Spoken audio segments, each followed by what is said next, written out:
Olá e seja bem-vindo ao Que é isso, gente? Hoje nós vamos bater um papo com a doutora Denise Randa. A doutora Denise Randa, ela é ginecologista e obstetra. E apesar de falar direcionada à mulher, esse vídeo também é para os homens. Essa é a sua oportunidade para aprender um pouquinho, porque a doutora Denise fala muito sobre o universo feminino e ela aborda nesse vídeo assuntos que os homens deveriam saber, deveriam se importar, mas não se importam. Então essa é a sua oportunidade para aprender um pouquinho mais. Então fica por aqui. E eu tô muito feliz de compartilhar esse conteúdo com vocês. Fazia um tempo que eu queria fazer essa entrevista com a doutora Denise. E ela, barbarizou nas respostas. Muito conteúdo legal para vocês. Muita informação boa. Falar o óbvio também é importante. E ela fala muitos óbvios aqui que todo mundo deveria escutar, entre homem e mulher. Então aproveitem a entrevista, tá bom? Ficou muito joia. Espero vocês do outro lado. Doutora Denise, muito obrigado pelo seu tempo, disponibilidade de vir conversar com a gente sobre um assunto tão importante como é a autoestima e a saúde da mulher. E eu quero começar perguntando para você uma coisa que sempre me chamou muito a atenção, que é a relação da mulher com o próprio corpo e por que ela é tão cheia de cobranças. Oi, Leandro. Boa tarde. Tudo bem? Tô bem feliz com o convite e queria te agradecer muito por isso, tá? A relação da mulher com o próprio corpo, essa questão da cobrança, se vem devido à sociedade que foca muito, que idealiza muito um corpo perfeito. Então essa busca excessiva das mulheres pelo corpo perfeito, pelo padrão de beleza que é imposto, é muito divulgado nas mídias, na rede social, é que fazem com que a mulher fique tentando essa busca por esse corpo perfeito. Então assim, elas fazem muitos procedimentos de beleza. Uma coisa ruim que pode acontecer é transtornos de imagem, transtornos do corpo, de como ela se vê, e em alguns casos chega até uma depressão.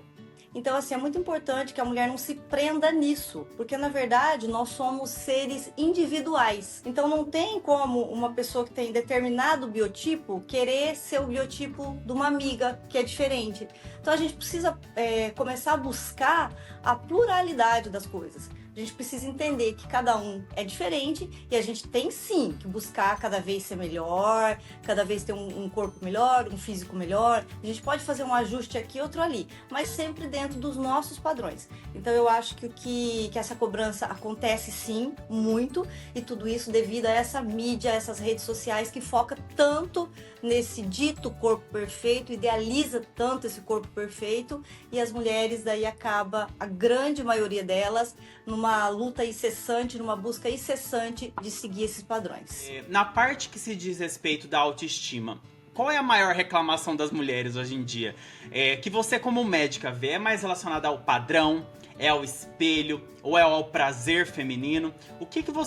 Onde você acha que hoje em dia pega mais pra mulher? Leandro, aonde pega mais realmente eu acho que é a questão dos padrões. Os padrões é algo que é muito forte, que é sempre muito pregado pela mídia. Então assim, a mídia fez com que atualmente algumas características físicas estejam muito em altas em detrimento de outras. E eu acho que as mulheres buscam isso incessantemente, a maioria delas, claro. E uma coisa que assim as mulheres buscam muito e que acontece muito no meu consultório é a busca pela magreza, por estar magra. Então, por exemplo, qualquer remédio que a gente vá passar, elas já querem saber, mas isso engorda? O anticoncepcional vai engordar? Então eu não quero usar. Então é por isso. E o que eu acho? Que é bacana a mulher seguir algumas coisas que a mídia, que a sociedade impõe? Acho legal. Eu acho legal assim, ela buscar se melhorar. Então hoje tem botox para tirar uma ruguinha ou outra? Legal. Se a gente pode ficar melhor, por que não? Agora, o que eu acho que não dá é pra gente querer ir ao excesso. Então, você ser magra, legal. Agora, você ser muito magra, começar com uma anorexia, com uma bulimia, com esse tipo de coisa, aí já parte um pouco pro exagero, pro que não é legal. Eu acho assim, a vida tem que ser um equilíbrio em todos os setores. E hoje em dia a gente principalmente está vivendo retornamos à era da magreza excessiva, né? O uso indiscriminado de injeções emagrecedoras, que na verdade são para uso diabético, mas hoje em dia sabe-se que se usa para para buscar uma magreza excessiva e tudo mais, porque a gente precisa deixar claro que hoje em dia a gente sabe que a obesidade é uma doença e ela precisa ser tratada como tal, mas é muito importante você falar sobre essa questão do equilíbrio, porque as pessoas às vezes perdem a mão um pouquinho. Mas, Leandro, aí é que chegou um ponto bacana que você falou. De fato, a obesidade é uma doença, ela tem que ser tratada. Porém, a magreza excessiva também. Então é isso que eu quis dizer, a gente precisa buscar o equilíbrio. É legal tá magro, com um corpo legal? Sim, é bacana, mas para tudo tem um limite. Então assim, não dá para exagerar, a gente tem que buscar o equilíbrio. E você comentou aí das injeções, né, que são tratamentos para diabético, o pessoal tem usado bastante. Então esse é aí onde mora um grande perigo. Porque as pessoas têm usado sem prescrição médica, sem procurar por um médico, e isso não é legal. As pessoas querem uma receita milagrosa, elas querem algo que faça o milagre. E isso não existe, não vai dar para sempre, não tem como ser assim para sempre. Então, legal fazer esse uso? Sim, se você for no endócrino, se ele te examinar, se ele te prescrever, num tempo determinado, mas depois você precisa ajustar a sua alimentação, a sua atividade física, mas as pessoas não querem isso. Elas querem o efeito de uma maneira milagrosa. Só aplicar o remédio é muito mais fácil. Mas não dá para fazer isso a vida inteira. Porque assim, tudo tem um risco-benefício. Isso provavelmente vai causar um problema mais tarde. Denise, eu sei que você lida com muitas mulheres o tempo todo. Eu sei que existe uma nova medicina feminina, um novo modelo de cuidar das mulheres. Quero saber de você o seguinte: ainda é um tabu para as mulheres falarem sobre sexualidade quando elas te procuram? Elas falam sobre a autoestima? A relação do corpo delas com a autoestima ainda é uma questão? Existe uma relação direta com o corpo delas e sobre viver uma sexualidade mais livre, por exemplo? Existe sim, tem tudo a ver, sabe? Essa é uma pergunta assim, muito pertinente e eu acho bem importante falar sobre ela. Porque assim, o que é autoestima? É a gente se sentir bem, a gente se olhar no espelho e gostar do que a gente está vendo e a gente também saber lidar com algumas coisas que a gente não gosta. Então assim, a gente precisa saber lidar com as nossas imperfeições e gostar delas também. E isso é o autoestima, a gente tá bem com a gente mesmo. Quando a gente tá bem com a gente mesmo, a gente deixa longe da gente o estresse, a ansiedade, a gente diminui muito isso. Diminuindo muito isso, automaticamente os nossos hormônios são liberados, porque a gente tá bem, a gente tá feliz. Os hormônios do prazer são liberados. E quando eles são liberados, naturalmente, tudo fica lindo. E aí tudo flui com mais naturalidade. Então, a sexualidade, a forma com que ela vai ver o parceiro, a parceira, a forma com que as coisas vão sendo vistas e vão sendo tratadas, vão fluindo e vão sendo muito mais legais, assim, muito mais prazerosos para ambas as partes. Agora sim, no consultório, algumas mulheres já reclamam, né, a falta de libido, a falta de orgasmo e várias outras queixas relacionadas à sexualidade. Mas algumas. Esse assunto ainda, infelizmente, é um tabu. Muitas mulheres não falam, algumas chegam no consultório, no começo a queixa é outra, ao decorrer da consulta, quando elas se sentem mais confortáveis, elas tocam nesse assunto. Tocam nesse assunto, eu percebo que bastante constrangidas, a grande maioria delas. Então, assim, eu acho que isso daí se deve à nossa cultura, à religião, à sociedade. São coisas que vêm do passado, as mulheres foram criadas assim, ainda não está totalmente com uma mente aberta. Então isso leva elas a ter um certo preconceito, um certo constrangimento, um certo medo. E de fato isso ainda é um tabu. Mas assim, eu vejo que atualmente algumas escolas já têm tentado introduzir a educação sexual, que eu acho de extrema importância. Alguns lugares, inclusive, já fazem isso. Porque, assim, muitas pessoas ainda têm preconceito e dizem, não, mas pra que isso? Isso é uma promiscuidade. Não, não é nada disso. Educação sexual, na verdade, é você direcionar, é você ensinar, é você esclarecer, desde já a criança, a adolescente, a ela saber, ela conhecer o seu corpo, ela saber como faz para prevenir uma gravidez, ela saber que um dia vai existir uma menopausa, o que é uma menopausa, é você ensinar essas coisas para a criança, para ela não ter vergonha de si mesma, do seu corpo, para ela não ficar constrangida, para ela entender que amanhã depois, quando ela tiver uma vida sexual ativa, que ela precisa conversar com o parceiro, precisa haver uma troca, para tudo ser mais prazeroso. Então, assim, é algo de extrema importância, porque ali a gente ensina, a gente vai esclarecer a como não pegar uma doença sexualmente transmissível, como evitar uma gravidez indesejada, que atualmente eu tenho pego muitos casos de menina aí de 14 anos grávida. Então, assim, são coisas que talvez se elas tivessem na escola um esclarecimento disso, muitas talvez não estariam passando pelo que estão passando. E com relação ao tabu que você ainda identifica, talvez, você vê uma diferença com a questão da idade, por exemplo? Talvez o pessoal um pouco mais velho tem um pouco mais de tabu. Como é que tá a geração mais nova que te procura na clínica? O pessoal mais jovem tá mais aberto a conversar com você sobre o que tá acontecendo, talvez quando inicia as relações sexuais? Ou então fala de maneira mais aberta mesmo? Porque hoje em dia eu tenho a impressão, e aí você me diz aí na clínica como é que tá, é que a nova geração, ela tá muito mais liberta de tabu, de rótulos, o pessoal tá mais assim, à vontade, mas talvez isso ainda seja uma questão para as meninas que te procuram. Como é que é isso para você, essa questão de idade? Tem tabu no pessoal mais velho ou não? O pessoal mais novo ainda vem com tabu? Como é que é? Sim, né? Do pessoal mais velho sofre bastante, sabe? A gente percebe, igual eu te falei, só toca no assunto no fim da consulta, quando se sente mais à vontade, demora para tocar, toca de uma maneira mais sutil, com um pouco de medo, de vergonha, constrangimento. O pessoal mais jovem já não. A grande maioria já vem bem mais aberto, já quer falar disso no começo. É assim, eu atendo bastante adolescente, então às vezes elas vêm com a mãe do lado, aí não se sente à vontade para falar. Mas assim, eu percebendo, né, eu lendo a situação ali, eu dou uma conversadinha, peço pra mãe se não pode aguardar lá fora, pra mim poder, né, ficar mais tranquila com a paciente, pra ela se sentir mais tranquila pra conversar comigo e assim eu dar uma orientada geral.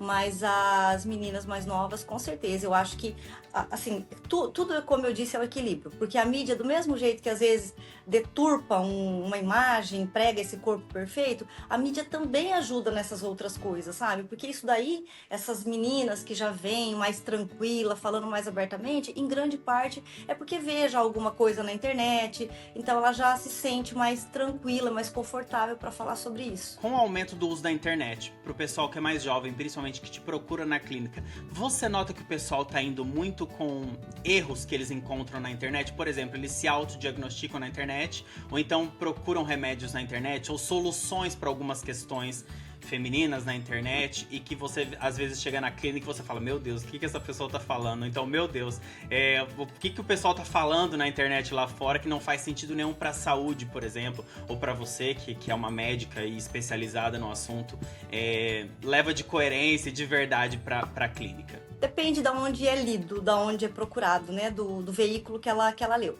Mas o que eu sempre, assim, percebo é que às vezes não é o que a pessoa leu, é como ela interpretou o que foi lido. Então, às vezes, foi um erro de interpretação. Quando ela chega no consultório, ela fala, mas eu tô com tal coisa, eu acho que é isso, eu já li que é isso. Aí eu vou lá, olho, mas eu achei que acontece isso ou aquilo. Aí eu começo a esclarecer, ela fica bem mais calma. Ou seja, a informação até foi certa, mas a maneira com que ela interpretou é que foi errada. Eu acho, assim, que sempre a gente precisa, em questão de saúde, buscar o especialista. Porque, assim, eu, pelo menos, eu assisto muito bem as minhas pacientes. Então, assim, eu não deixo elas saírem do meu consultório com dúvida. Sempre no final da consulta eu pergunto, você tem alguma dúvida? Você quer me perguntar alguma coisa? Porque eu acho que a pessoa tem que saber o que ela tem que estar consciente do que ela tem que estar com as dúvidas sanadas. Então a internet é isso, ela dá alguma coisa, ela não te dá essa oportunidade de esclarecer nada. É você que faz a interpretação. E ali no consultório a gente tem um papo mais aberto e eu consigo esclarecer o que porventura ela tenha feito uma distorção do que leu. Doutora Denise, eu quero entrar um pouquinho sobre a questão clínica na parte da ginecologia com você, porque eu sei que você é especialista no assunto e eu tenho algumas perguntas, tanto da audiência quanto de pessoas próximas. Eu consultei as minhas amigas em geral sobre questões aleatórias que elas têm. Eu quero discutir aqui com você para que pra gente trocar e bater um papo aqui, tá bom? Muita gente ainda vê a ginecologia, o ato de ir no ginecologista como algo ou preventivo, ou então até um momento muito desconfortável para a mulher. Mas o que de fato é a ginecologia na vida da mulher? O que ela representa de verdade? De fato, isso acontece mesmo. Eu tenho pacientes que já chegam reclamando que eu vou ter que fazer o preventivo hoje, esse exame é desconfortável.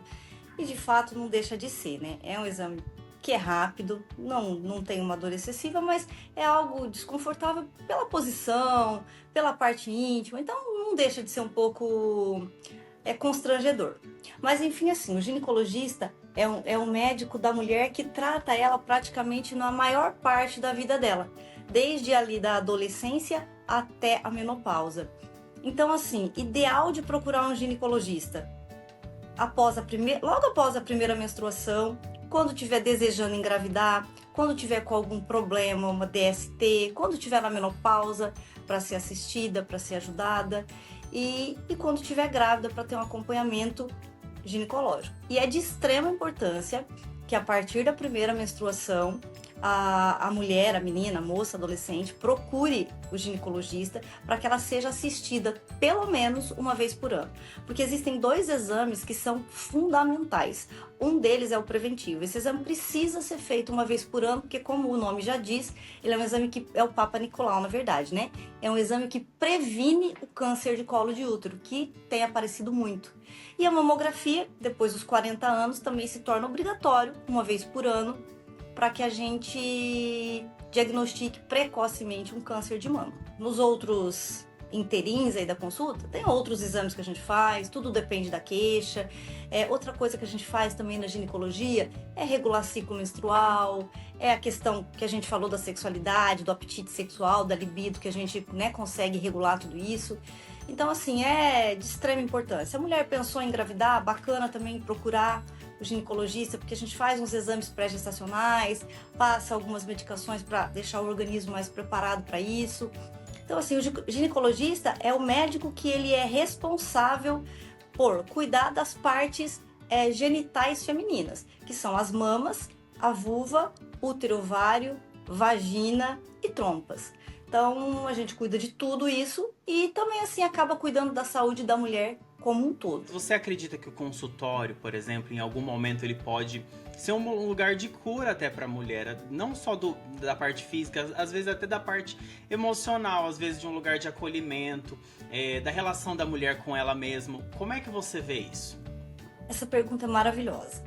Essa pergunta eu acho o seguinte, a gente não pode generalizar e nem de falar de todos os médicos, mas eu sempre procuro não ver só a parte física, mas bastante a parte emocional e psicológica da pessoa. Porque eu acho que na maioria das vezes que os pacientes vão no consultório, principalmente nas UBSs, que é um lugar onde tem um público com uma situação financeira um pouco menos favorecida e que sofrem um pouquinho mais, né, que tem umas dificuldades maiores na vida, eu vejo que o problema não é só físico e na grande maioria das vezes, às vezes é mental, é psicológico, tá precisando conversar, não tem esse apoio, essa atenção em casa, sabe? Então, assim, eu tenho a tendência de dar mais atenção e tentar conversar um pouco mais. Eu acho, assim, que o consultório não é um lugar de cura. De cura completa, não. O consultório é um lugar que a gente examina, a gente escuta, a gente vê os sinais do paciente e a gente dá o caminho. Se o problema for físico, a gente dá o remédio, mas para ela curar, ela precisa tomar. Se o problema for psicológico, eu escuto o problema, eu abro uma porta para ela, eu tento mostrar as possibilidades e os caminhos que ela poderia seguir para ser melhor, de uma maneira, assim, como eu tô fora da história, eu só tô ouvindo, então o meu emocional não faz parte disso, então eu consigo ser racional e ser imparcial no conselho que eu vou dar para ela, né? Então eu costumo dizer assim, tem gente que fala que não quer sentir dor, mas ela não deixa de seguir o que tá fazendo doer. Então não tem como ela parar de sentir dor. Para ela parar de sentir dor, ela tem que se livrar do que faz doer. Assim, a gente escuta bastante, como a minha parte é ginecológica, então às vezes eu escuto bastante de traição, as mulheres ali sofrendo porque foram traídas, e aí eu falo, mas você perdoa? Eu perdoei uma vez, 2, 3 e não muda. Aí eu sempre falo, mas será que então não seria o caso de acabar de acabar com isso que tá te fazendo tanto mal, que tá te machucando. Então, assim, eu dou o caminho. Agora, se ela vai fazer isso ou não, por várias questões, né? Que aí tem questão financeira, questão de dependência física, emocional, financeira. Aí, quem vai procurar cura ou não é a paciente, né? Mas eu acho que ali eu tento fazer o meu melhor e eu mostro o caminho. Agora, seguir esse caminho ou não, aí vai depender de cada um. Eu, uma vez, ouvi de uma pessoa muito especial na minha vida um negócio que falava sobre restaurantes, mas na verdade não é restaurantes. Falava assim que uma pessoa ia num restaurante, sentava na mesa, pediu uma comida, serviu essa comida para a pessoa e quando ela ia pagar a conta, ela reclamou que não foi a comida que ela pediu, a conta acabou que veio um preço diferente do que estava no cardápio, enfim, uma loucura. Essa pessoa ficou assim injuriada e quis brigar e acabou que a briga não deu em nada. Nisso, no final de tudo isso, ela conversou com ela mesma, ela voltou para dentro de si e ela pensou assim: bom, se isso daqui não está satisfatório para mim, eu acho que está na hora de eu ter uma decisão de abandonar isso aqui. E aí ela sai daquele restaurante, ela levanta da mesa, ela paga a conta, ela sai decidida a nunca mais voltar. Passa um tempo, ela pensa assim: mas eu tô morrendo de vontade daquele nhoque que tinha naquele restaurante.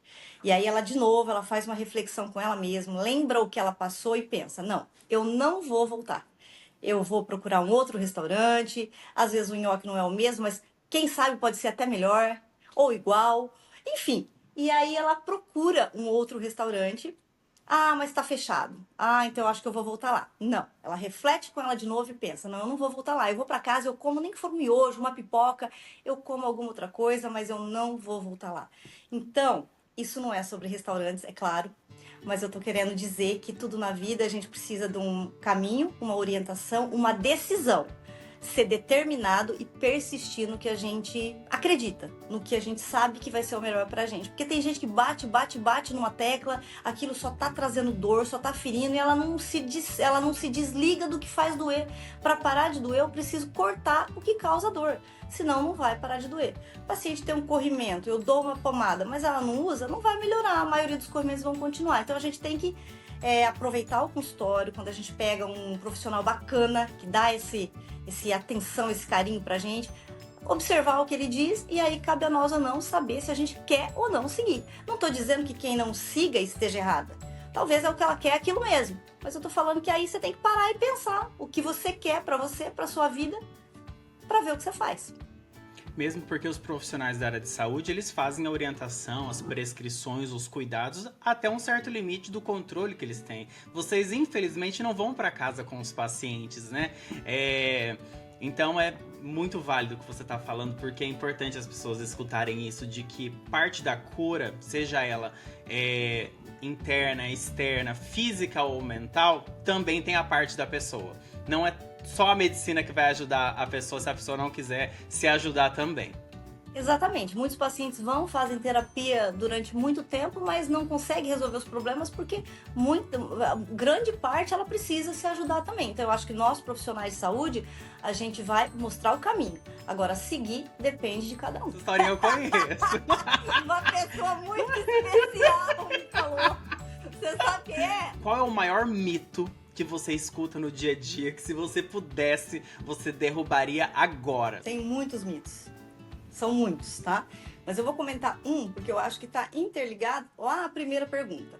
Então, um mito que está interligado aqui com a nossa conversa, que foi lá na primeira pergunta, que tem a ver com o peso, é que as pacientes chegam no consultório, elas querem e precisam usar um contraceptivo para se proteger de uma gravidez indesejada, enfim. Mas a primeira coisa que elas falam é que engorda. Ah, eu já li que engorda, eu não quero, o que eu faço?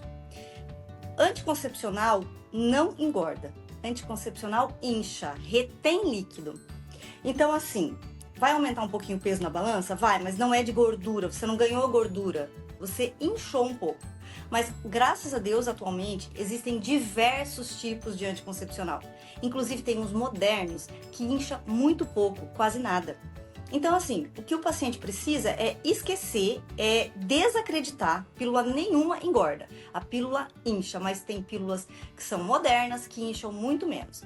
Procura o ginecologista, ele vai ver o que é melhor para a sua realidade, para o seu individualismo, para a sua vida, para a sua idade, para os seus hábitos de vida, para ele ver qual que vai ser a melhor para ser receitada. Então, diante da nossa conversa, se fosse para mim derrubar um dos mitos que eu escuto no consultório agora, esse seria o que eu derrubaria nesse momento.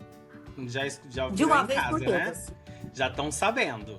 Então, qualquer coisa, vocês mandam uma pergunta para a doutora Denise aqui nos comentários, ou então procura lá na rede social dela, que eu vou deixar tudo aqui nos comentários. Doutora Denise, a gente vive num tempo em que o corpo da mulher ainda é muito controlado, muito comentado. Isso chega no consultório? E se chega, como chega isso para você? Chega sim. O paciente já chega no consultório, uma das reclamações frequentes é sempre voltada ao corpo, então a pílula ela quer uma, mas que não engorda, que não incha. Como eu já disse, a pílula não engorda, tá? Só incha, mas ela já chega com esse preconceito, que a pílula engorda, ela não quer. A mulher tá na menopausa, sentindo calores, mas ela também não quer usar, se for um hormônio, alguma coisa que vai engordar, que na verdade também não é engordar, é inchar. Então isso acontece bastante, é bastante comum, e mais uma vez eu friso, motivo disso, redes sociais, mídia, que tá sempre ali voltada para essa idealização desse padrão estético perfeito, que é esse corpo perfeito, e as mulheres focadas nisso tentam de qualquer forma fazer qualquer coisa que não saia desse padrão. Você vê que isso é algo que fere as mulheres quando elas vão até o consultório, que é algo que às vezes elas deixam de fazer o tratamento ou deixam de tomar determinado medicamento por conta dessa cobrança externa com relação ao corpo delas? Sim, Leandro, fere sim. A maioria delas acaba que atinge o autoestima, que é o que a gente comentou também. O autoestima se torna negativo. Ela talvez não consiga se olhar no espelho, gostar dela mesma, ou às vezes até ela gosta dela mesma, mas daí vem o marido, vem o namorado, que reclama de uma coisa, reclama de outra, e aí nesse contexto ela não consegue lidar com algo que faz parte da definição de autoestima, que é saber lidar com as imperfeições, com as falhas. Ela não conseguindo lidar com isso, acaba atingindo o emocional e diminuindo a autoestima. E dentro desse assunto que a gente tem comentado aqui, de sexualidade, autoestima e tudo mais, tem aumentado muito a procura por procedimento estético íntimo. Como você, mulher e médica, vê isso? Como que você tem enxergado esse movimento? Sim, tem aumentado muito, tem aumentado significativamente. Eu acredito que isso tenha acontecido. Outro lado bom da mídia é que eu acho que a mídia e as redes sociais têm esclarecido mais e falado mais sobre isso. E assim, as meninas da nova geração, ou até as um pouquinho mais para frente, acabam vendo isso, acabam se interessando por isso e procurando ajuda em coisas que elas nem achavam que era um problema, ou que era algo que pudesse ser solucionado. O que tem aumentado bastante, que eu percebo, por exemplo, mulheres que têm os lábios vaginais grandes, que talvez no passado elas sentiam os problemas que isso trazem, que é, por exemplo, você usa uma calça muito apertada, pode ficar uma região mais volumosa, pode acabar machucando, fazendo uma fissura, uma rachadura. Às vezes na relação sexual, na hora da penetração, esses lábios entram para dentro, machuca, é desconfortável. Talvez no passado, pela falta de informação, porque era um assunto muito mais vergonhoso e escondido, elas não sabendo disso, elas ficavam assim, achavam que tinha que ser assim mesmo, que era assim e pronto. Hoje não. Acho que devido a essa mídia, a internet, que fala bastante sobre isso, elas conseguem ver que é um problema que pode ser resolvido e acaba procurando a gente. A gente tem tido muitos casos assim, os resultados têm sido muito bacanas. Eu até fiz a cirurgia não faz muito tempo de uma menina de 15 anos com esse problema, e ela voltou no consultório, no retorno, ela falou que isso mudou a vida dela completamente. Então, assim, é um detalhe, é uma coisa tão pequena, é uma cirurgia tão, assim, comum, mas que não era bem vista porque as pessoas não sabiam que ela seria possível.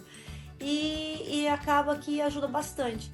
E tem, acho que nesse caso, positivamente, a mídia está sendo bem bacana e as mulheres estão sendo mais esclarecidas e procurando mais, sim. O que de fato significa ter saúde íntima? E se tem algo que as mulheres utilizam ou fazem ou acham que é cuidar, mas que na verdade não muda muito. Saúde íntima é o bem-estar da genitália feminina. E para ter esse bem-estar, a gente tem 3 pilares. O primeiro pilar é a higiene, o segundo pilar é se autoconhecer e o terceiro pilar é a prevenção. Então, no primeiro pilar, que é a higiene, é bem importante saber que a gente precisa sempre manter a vulva muito bem lavada, sabonetes ou com pH neutro. Eu sempre falo no consultório, usa sabonete infantil que tem pH neutro, ou usa sabonete próprio para vagina, sabonete íntimo. Não dá para ficar usando sabão porque muda o pH da vagina e não é legal. É importante, muito importante, não usar ducha interna, porque quando a gente usa a ducha interna, a gente tira todos os lactobacilos que são da flora natural da vagina, deixando ela aberta para entrar outras bactérias e fungos que não vai ter uma resistência, porque os bons acabaram morrendo com a ducha. Então não é legal fazer ducha vaginal. Pelos, uma coisa que sempre o pessoal me pergunta no consultório: doutor, eu posso depilar tudo? O ideal é não. O ideal é depilar em volta, mas a região ali bem perto da entradinha do introito vaginal é muito legal que tenha um pouquinho de pelo, porque o pelo serve como uma proteção. Assim como quando alguém joga alguma coisa no nosso olho e os cílios têm essa função de fazer a gente piscar para não deixar entrar um corpo estranho, ali também. Então é importante que não seja depilado tudo. Claro que uma vez ou outra, devido a um fetiche, alguma coisa ali do casal, tudo bem. Mas uma coisa habitual não seria legal. Outra coisa bacana é usar roupas mais confortáveis, roupas de algodão. Para quê? Para que essa região íntima consiga ventilar, né, e ficar um pouco mais arejada para não pegar nenhuma infecção. Aí o segundo pilar que eu comentei é a questão da gente se autoconhecer. Quando a pessoa se autoconhece, fica muito mais fácil dela saber que ela está com alguma coisa diferente ou não. E a prevenção, de suma importância, procurar o ginecologista, como eu disse, quando tiver qualquer coisa que você está julgando diferente, ou pelo menos uma vez por ano, né, para fazer um preventivo, para fazer uma inspeção, dar uma olhada ali no canal, na parte externa e interna, para a gente tentar manter tudo saudável. No passado, falava-se muito pouco sobre o prazer feminino. Acredito que tenha dado uma melhorada, apesar de que eu acho que precisa ser falado mais. Você, como médica, o que você gostaria que toda mulher soubesse sobre o próprio prazer? Eu acho que o próprio prazer depende muito dela se autoconhecer. Se a mulher se autoconhece, ela vai saber os gatilhos, as regiões onde ela tem mais prazer, onde ela tem mais sensibilidade. Eu acho que aí o grande problema é a vergonha, a não exposição, a falta de conversa entre ela e o parceiro. Se houvesse mais conversa, uma conversa mais aberta, ambos conseguiriam se ajustar e um agradar mais ao outro. Mas acho que tudo assim é tão superficial, atualmente, né, na maioria dos casos, tão superficial, que acaba a conversa sendo deixada de lado. E eu acho que ela aí é que traria e que faria toda a diferença. Uma boa conversa, um saber o que o outro gosta, a pessoa se conhecer, saber onde ela se sente mais excitada. Enfim, eu acho que a resposta é essa: se autoconhecer e conseguir expor isso, ter essa facilidade de, ou não precisa ser facilidade, mas ter pelo menos essa vontade, essa iniciativa de começar uma conversa e tentar ajustar essas coisas.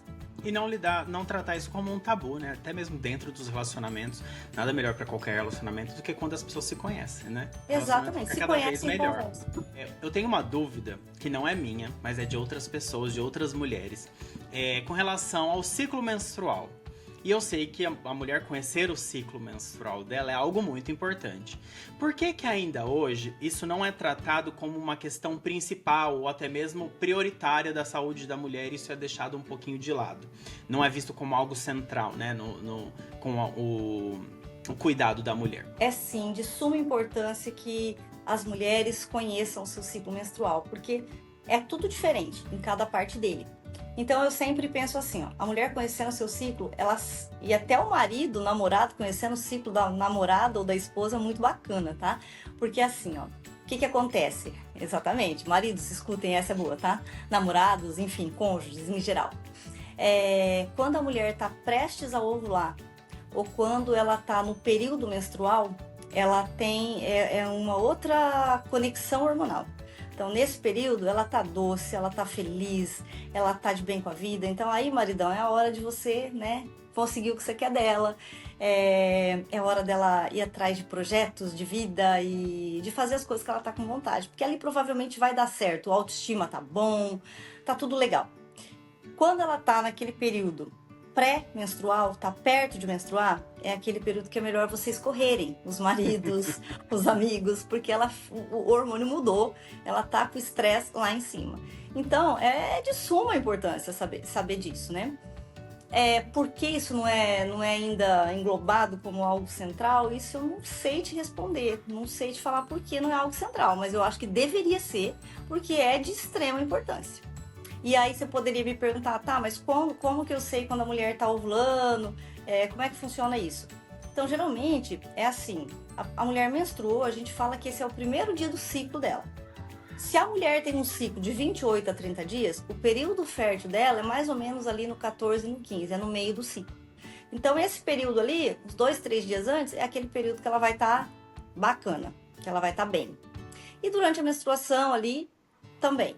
Agora, antecedendo isso, uns 3, 4 dias antes do período que ela vai menstruar, aí é o período que tá mais crítico para ela, que a autoestima vai dar uma caidinha, que ela não vai estar tão legal.